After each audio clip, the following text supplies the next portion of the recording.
Hello and welcome to the Bridging Borders series. I'm Hannah Hundal. And I'm Sai Rajagopal. And today we're bringing you an interview with President Lobsang Sangay of Tibet, who will be speaking about his government's response to the coronavirus pandemic. We started this series because we noticed a worldwide pushback against globalization. We bring presidents, prime ministers, and other world leaders to deliver their messages directly to you. We combine our experiences in healthcare and foreign policy to show you how different governments aim to beat this pandemic. We show you all of our interviewees' responses unfiltered, so you can see the strategies that are working and the strategies that aren't. Even in times of quarantine and isolation, we want to show you there are leaders who are bridging complex divides and borders. We begin now with Lobsang Sangay of Tibet. President, it's an honor to speak to you today about the coronavirus situation in Tibet. And we wanted to begin by asking you about the statistics right now. How many Tibetans are infected? What is the death toll like? And do you believe the statistics being reported by the Chinese Communist Party about the coronavirus? It's very difficult to access what's going on inside Tibet, given the clampdown, repression, and the surveillance system the Chinese government has imposed is very difficult to get access. But from some accounts and the news report, it is stated that 866 people in the Tibetan region were infected, of which 106 were Tibetans, which means majority were Chinese. Of the 106, amazingly, all recovered. No one died. Now, we know for a fact that in a county called Tao region, at least a dozen or so Tibetans have died. But it's not reflected in the official data of the Chinese government. So to know that 106 Tibetans were infected, all recovered, no one died is very, very difficult to believe. Hence, overall, the Chinese government recently, they updated the number of infection and death in Wuhan. They increased 50%, right? So, if you look at the data from inside Tibet, it's very difficult to trust the data that's being shared as far as Tibetans inside Tibet is concerned. Now, we would like to verify, we would like to investigate, but no journalists are allowed because, Tibet is restricted from journalists and researchers from visiting there and doing any kind of investigation. Based on journalists in Beijing, there are more restrictions for journalists to go to Tibet than North Korea. So given the situation, it's very difficult to assess what's going on inside Tibet. So the data is difficult to trust. So, President, on April 25th, 2020, the 11th Panchen Lama would have turned 31. And on May 17th, 2020, this would mark the 25th anniversary of his disappearance. Now, the CTA, multiple local groups, and the Tibet office have a large role in lobbying the UN for his release. Due to coronavirus, what will you be doing on this anniversary? And how will your lobbying efforts change? It's a real irony. On the one hand, Panchen Lama, who turned 31 years on April 25th, and Tibetans and friends all over the world celebrate his birthday. But this year, we could not celebrate his birthday because of coronavirus, which originated in Chinese city of Wuhan. Now, because of coronavirus, which originated from China, we are not able to celebrate his birthday. Now, May 17th is the 25th year of his disappearance. Now, the UN, related agency, they want to have a hearing. US Congress, they want to have a hearing on this. Canadian Parliament was interested to have a hearing. And a board of the Tashi Lumpu monastery got visa to go to America, and all the travel plans were made to lobby different governments and UN agencies about the Panchen Lama.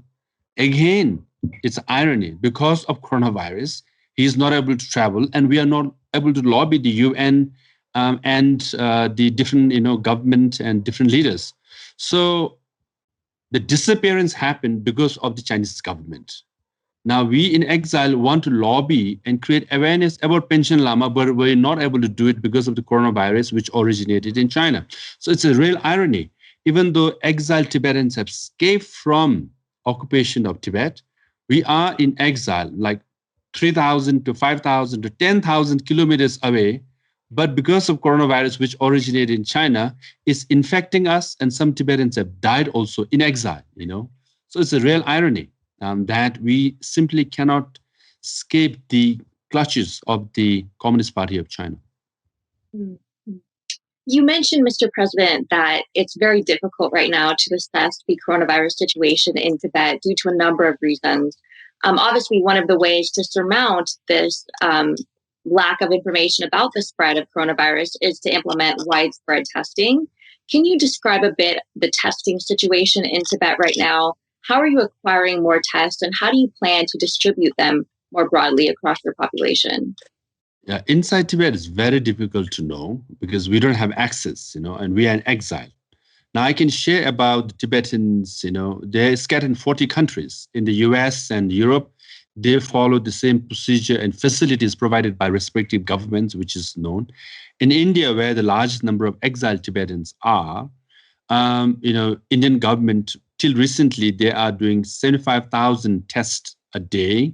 They want to increase to 100,000. So far, they have already tested 1 million or so people in India. Having said that, as per the guidelines, unless you come in close proximity, contact with someone infected with coronavirus, then only you will be tested, or you have some symptoms.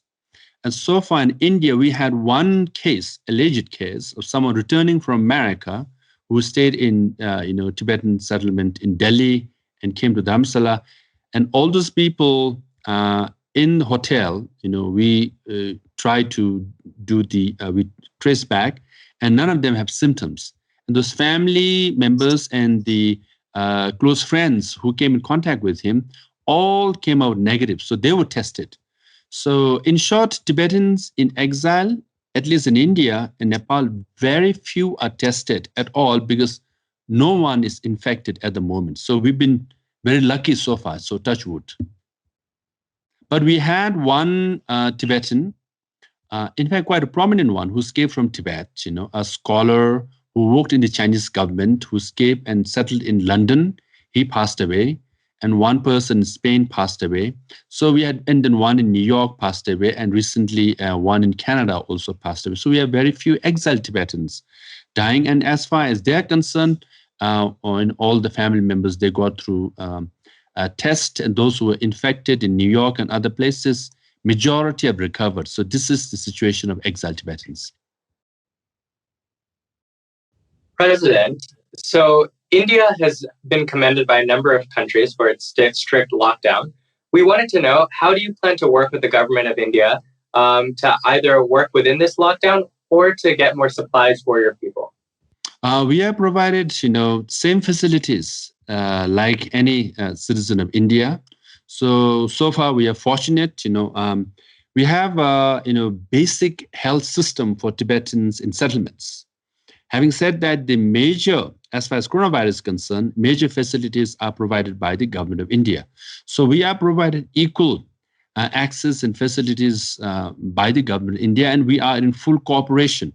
All the guidelines that is issued by the Indian government, we translate in Tibetan, and I come out every week on Thursdays, and appeal it through the Tibetan TV, Tibet TV, so on and so forth. So we are working very closely, working very nicely also.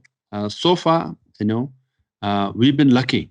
So hopefully the democratic method that the Indian government has imposed on people through appeals, the lockdowns, has some issues, but generally India has been quite lucky and successful as far as infection is concerned, which just crossed 50,000, and the death is still, it's 1,500 or so, So given the population of 1.3 to 4 billion people in India, I think the infection rate and the death rate is very low.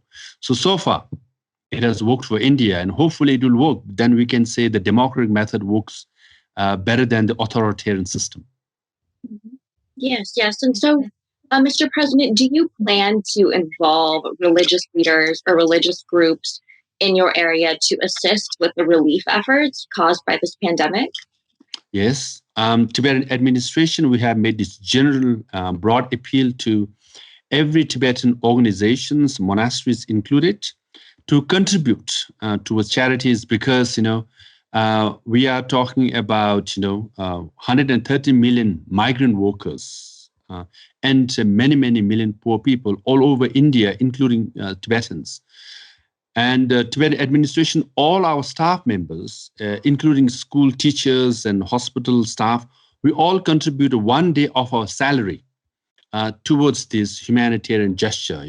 So if you go by community-wise, in India, perhaps Tibetan community, if you go by ratio-wise, we are one of the largest contributor as far as humanitarian, assistance is concerned, because no country has done more for Tibetans than India. So we are very grateful. And at this time of crisis or challenges, and we are doing the best we can.